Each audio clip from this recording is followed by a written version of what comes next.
تلنگانہ میں anti corruption bureau کے عہدیداروں نے ایک جوائنٹ کلکٹر کو 8 لاکھ روپے رشوت لیتے ہوئے رنگے ہاتھوں پکڑ لیا۔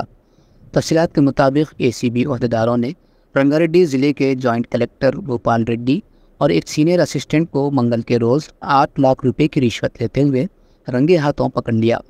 اراضیات کا ریکارڈ محفوظ رکھنے والے دھرنی پورٹل سے ایک زمین کو بلیک لسٹ سے نکال دینے کے لیے متیم ریڈی نامی ایک شخص رنگا ریڈی ضلع کلکٹر سے رجوع ہوا تھا، جہاں سینئر اسسٹنٹ نے درخواست گزار متیم ریڈی سے کہا کہ وہ دھرنے کی ویب سائٹ پر ممنوعہ فہرست سے 14 گنٹے زمین کو ہٹا دیں گے۔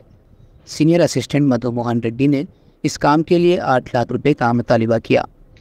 اس کے بعد متاثرہ شخص متیم ریڈی نے ACB حکام سے ملاقات کرتے ہوئے اس کی شکایت کی، جس پر ACB عہدیداروں نے منصوبے کے مطابق 8 لاکھ روپے کار میں رکھ دیے۔